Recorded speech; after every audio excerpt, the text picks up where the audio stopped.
beekamneen kan tarkaanfii irratti fudhatamee lubbuun isaanii darbuu danda'e. Mootummaan haaraan hundeeffamee jijjiirama akkamii fiduu danda'a? Wanni haarawaan hin jiru. Wanni haarawaan mootummaan addawaayii warra abuut warra TPLF of keessaa baasee itti fufuu isaatiin argamalee mootummaan haarawaan hin jiru. Maasriin lammiilee YouTube irra galii argatan gibir kafalchiisuuf ejjatee huna kamii ilaalamaa oduu keessatti sanbeessifna.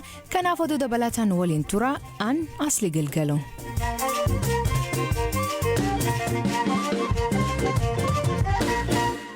Nuudhiyaadhaa dhaggeeffattootteennaa oduutiin jalqabaanii godin Shawabaa bulchaa naannoo Dugdaa obbo Laataa Fiixee kalee galgala magaala Maqii keessatti rasaasaan ajjeefamu. Ajajaan poolisii magaala Maqii Ismaa'il Baadir bulchaa naannoo kuni galgala rasaasaan ajjeefamuu mirkaneessee dhimmichi qorannaa waan jiruuf garuu odeeffannoo bal'aa maatii hin kenninu jedha. Hoogganaan koominikeeshinii aanaa Dugdaa obbo Musbaahan bulchaa naannichaa akka turan obbo Lataan hospitaala erga gaaniin lubbuu dabruu BBC'tti hima. Hoggansaarraa waggaa 3 akka turan dubbatu Galaana Balaayii dubbise. Amma obbo Lataa Fiixeen bulchaa aanaa Dugdaa ta'anii erga tajaajiluu jalqabanii gara waggaa 3ffaatti deemaa jiru. Gara waggaa 3ffaatti deemaa jiru hanga waggaa 3 kanaas baanaa keenya ga'umsa olaanaatiin waan isaan irraa eegamu gumaachaatiin akka bulchaa aanaatti gaggeessaa turaniiru. Guyyaa kaleessaatis hojii idilee isaanii irratti bobba'anii oolanii galgala naannoo sa'aatii 2 fi daqiiqaa 20tti gara mana isaaniitti yennaa deemaa turanitti hin beekamneen kan tarkaanfii irratti fudhatamee lubbuun isaanii darbuu danda'e. Battalumatti lubbuun darbe moo gara mana yaalaa gahuu danda'anii turan? Lubbuun isaanii mana yaalaa qaqqabuu danda'a. Hospitaala Maqii erga ga'anii daqiiqaa 15 hanga 20 keessatti lubbuun isaanii darbuu danda'e. Guddaan irratti waan qaqqabeef baay'ee turuu hin dandeenye. Rasaasa baay'eedhaan rukutamanii akkamittiin akka ajjeefaman wanti dabalataan beektan jira? Amma poolisiin dhimmicha wal qabateetiin waan qulqulleessuu qabu qulqulleessaa jira. Garuu rasaasaan akka dhaamanitti odeeffannoon ammaa jirutti rasaasa naannoo 4 ta'uun dhaamaniitiin kanaaf battalatti lubbuun isaanii darbuu kan danda'eef ammatti kanaan wal qabateetiin wanti qaama kanatti kana qaqqabsiisee rakkoo kana waan jedhu sani poolisiin adda baasee nuun qaqqabsiisneef waan kana jechuun rakkisaa ta'a jechuudha. Naannoo keessan hidhattootni waraana bilisummaa Oromoo jiru isaan ta'uu danda'u. Ammatti aanaa keenyatti aanaan keenya nageenyummaa isheetiin aanaa beekamtuudha. Rakkoon ammanaatis kanaan dura nu qaqqabeen beeku. Waraanni bilisummaa Oromoo aanaa san keessatti hin socho'aa? Aanaa keenya hin jiru. Dhuunfaatti yaaddoo nageenyaa qabu turanii san dura wanti ifatti himanii beekan? Obbo Lataan hojii isaaniitiinis amala dhuunfaa isaaniitiin rakkoo dhuunfaa uummataan qaban osoo hin ta'in uummataan jaalataman hojii isaaniitis karaa qixa sirrii ta'een hojjetanidha. Dhimmicha nutis kana jechuudhaaf amma nu rakkisa waan kanaan isaan ga'u tokkollee aanaa keenya keessatti waan jiru ibsanii. Awwaalchi raawwatameera? Amma awwaalchi aanaa keenyatti miti reeffi isaanii qabameetiin gara iddoo dhaloota isaaniitti deemeera. Har'a ganama barraaqa naannoo sa'aatii 12tti. Eessa jechuudha? Gara naannoo Wallagga Bahaatti na fakkaate iddoon dhaloonni isaanii waggaansi muraasaa fi maatiin isaanii qabatanii ganama reeffa isaanii gaggeeffameera. Maatii ijaarratanii ijoollee qabu? Maatii ijaarrataniis qabu, haadha warraa qabu, ijoollees qabu.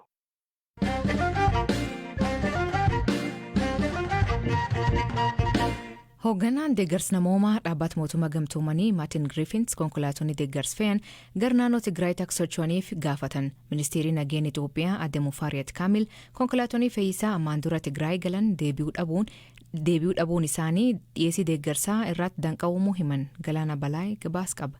Dhaabbata biyyoota gamtoomaniitti hoogganaan dhiyeessii deeggarsa namoomaa yeroo ariifachiisaa naannoo Tigraayitti beelli miidhaa qaqqabsiisaa jira jedhanii akka yaadan Rooyitersitti dubbataniiru. Maartin Griffiths dhiyeessiin deeggarsaa qoqqobbii deeggarsa namoomaa ifan taane jalatti kan argamtu Tigraay qaqqabuun irra jiraatu keessaa harka 10 qofaatu deeggaramtoota qaqqabee jechuunis dubbatan. Maartin Griffiths dabaluunis gaaffiin isaanii konkolaataawwan deeggarsa namoomaa fe'an gara naannichaa akka socho'aniif akka hayyamamuuf ta'u guyyaa kibxataa dubbataniiru.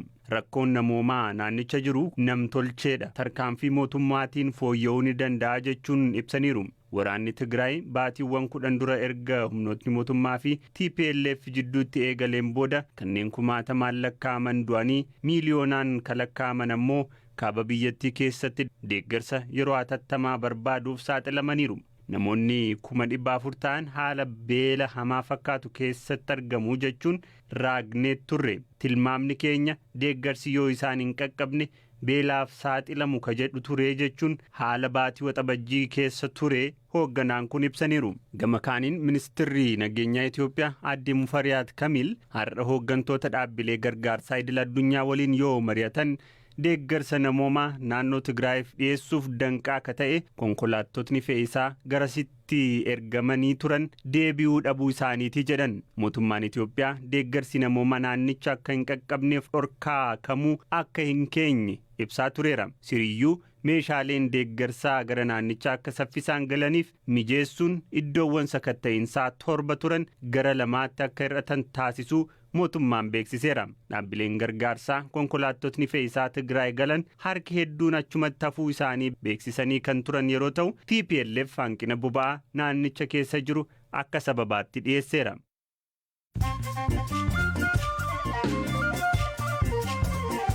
Dhaggeeffattootni amma oduu gabaabaa addunyaa isanii dhiyeessaa jalqabaanii bulchiinsa magaalaa Dirree Dhawaatti mootummaan haaraan paartii badhaadhinaa hundeeffame.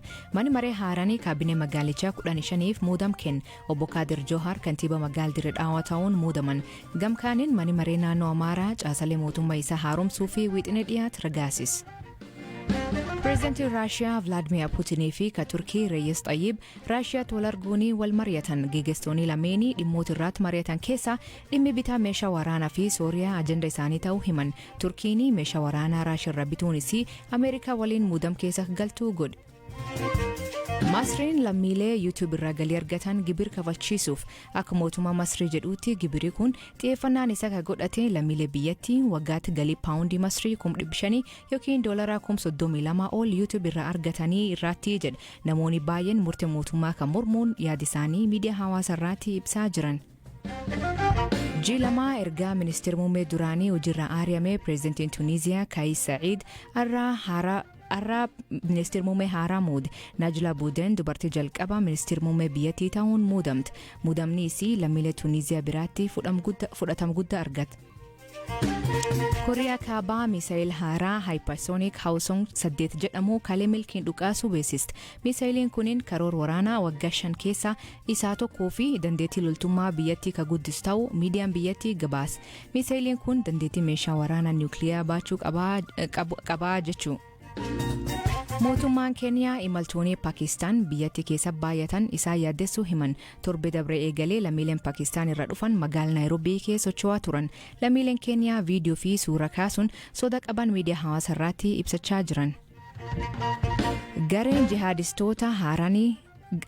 jihadistoota haaranii dhukaas banuuni basaastota Suudaan jajjeessuu himan. Mootummaan biyyattii haleela raawwat kana garee IS himate. Qaamni ajaja kan itti gaafatamummaa fudhate garuu IS waliin hidhata hin qabnu jedhan. Daandiin xiyyaara Afrikaa kibbaa fi Keeniyaa waliin hojjechuu fi waldeeggaruu irratti waliigaltee mallatteessan. Daandiin xiyyaara biyyoota lamaanii waggoota fi rakkoo bulchiinsaa fi galii dabalatee tajaajilli laaf. Daandiin xiyyaara Afrikaa kibbaa kasaaraa argachuu fi waggoota tokkoon booda torbe dabree hojii eegale.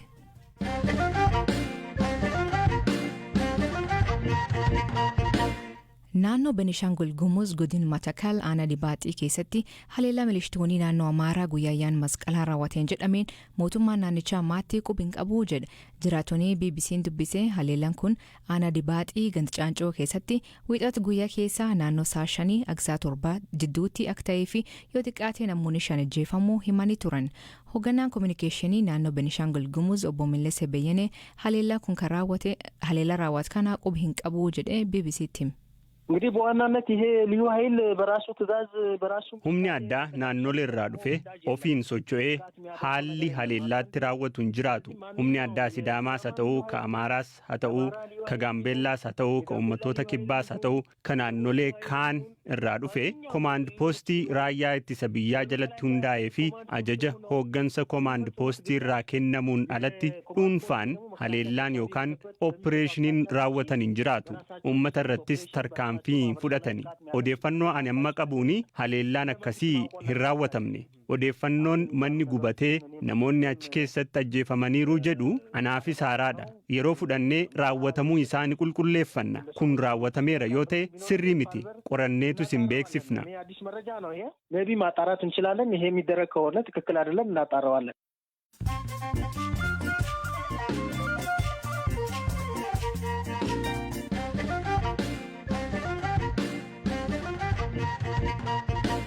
Filannoo biyyaalessaa jaafaa hordofee paartiin badhaadhinaa sagalee gahaa argachuun mootummaa haaraa ijaaruu eegal naannoo Oromiyaa fi magaalaa Finfinneetti bulchootii duraan jiran ammallee aangoota deebi'uun paartiilee mormitoota irraa namoonni garii muudamanii jiran.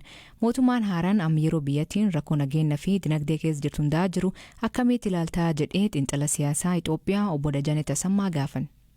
Maal fidanii dhufuudha waraanum kana cimsinee itti fufna jedhu moo lakki waraana kana dhaabneeti gara biraatti deemnaa filannoo biraa jechuun teenyee warra hidhame hiiknee warra waraanarra jiruun koottaati gara jaalaatti haasawaadhaan koottaa jennee affeerree gadi teenya jedhaniiti waa tokkoon gadi ba'u moo biyya jeeqaa jiran kanatti itti fufumoo kan jedhu adda addan baane. Kaleessa seenaa waraanna deemsoo wanna waraanni Tigraayitti banamu wanna waraanni Oromiyaatti banamu Shimallis Abdiisaatu achi jira karaa Oromiyaatiin. Adaanach Abeebeetu achi jira karaa Finfinneetiin. Abiyyi Ahimaditu gubbaa jira karaa gubbaatiin. Wixata dhufu kana isumatu deebi'ee itti fufa. Maaltu garaagarummaa waan haarawaan jedhamu maaluman karuma namaallee namumallee nama haaraa arguu hin dandeenye. Kan biraadhiisiti. Araarsoo fi Girmaa Saayifuu warri kuni warri bilxiginnaatti shoomaman kuni kaayyoo mataa isaanii gaggeessuu hin danda'an. Maaliifuu kaayyoodhuma mootummaa ani mootummaa dheedhee qaama gadi ba'ee osuma 20 ta'anii galanii karaa filatamanii karaa isaaniitiin sagalee argatanii karaa ummataatiin yoo dhufan malee achi galanii waamamanii shumanni kennamnaasin kaayyoodhuma warra shoomee sanarraa gaggeessuurraa kana ta'e waan mataa isaanii wanti isaan dhiyeessan hin jiru. Shumata isaaniitiifis immoo bu'uurri jiru maalinni yoo jenne koottaati abalu ati muudame jechuurraa kan hafe ulaagaan jira laata. Qajeelfamni wayii jira laata sadarkaadhuun paartiitti iyyuu kan jedhu quban qabu. Garuu akkasuma manaawamanii abaluu yoo achi kaa'anii abaluun suni waanuma warra waamee shumatee hojjeta. Akkuma ati jettee kaalin akkuma beekamu Itoophiyaa keessatti naannoo garaagara keessatti rakkoo nageenyatu jira, waraanatti deemu jira, Benishaangul, naannoo Kaabaa, Oromiyaa keessatti bakka hedduu keessatti rakkoo nageenyatu jira. Mootummaan kun kan malee deebi'ee ijaaram kunin naga buusuu danda'a. Yoo hin dandeenye yookiin uuma jijjiiruu hin dandeenye abdiin uummati maal ta'uu qabu? Keessumaa Oromiyaa keessatti amma naannawa baay'eetti filannoon isaan jedhan kun iyyuu hin gaggeeffamne. Maaliif sadarkaa rakkina nageenyaatiin kan ka'e waraanarra waan jira ta'eef naannawaan kibbi Oromiyaa waraanarra jira waan ta'eef dhiitii Oromiyaa waraanarra jira waan ta'eef kan biraadhiis giddugalaallee iddoon filannoon itti adeemsifamne jira. Mootummaan kuni kana sila durumaan hiikuu danda'a ture karaa nagaatiin jara kana gara mariitti waamee hiikuu danda'a ture. Fuloo mootummaa taane kunuuf mootummaa dhaabbanne jedhanii sana booda egaa mariidhaaf gadi teenye yoo jedhani mariidhaaf gadi taa'uudha. Karaa biraatiin immoo dhiibamanii otuu hin jaalattiin mariidhaaf gadi taa'uudha. Deebi'ee waraanni haga fe'e iyyuu yoo adeemsifame dhumni isaa mariidhumaan dhumaa yaada jedhuun qabaani karaa kootiin. Galatuma Obbo Dajanee. Galatuma yatis asli. Dhaggeeffattootteen sagantaan irraa ganumaa nu waliin turuu keessaniif ulfaadha isaniin jedha. Oduu dabalataa weebsaayit keen BBC News Afaan Oromoo irra dubbisaa. Taallenii feesbuuk teennaa BBC Afaan Oromoo irraa oduutiin laalladha. Warri karaa dambal gabaabaatiin nu hordoftan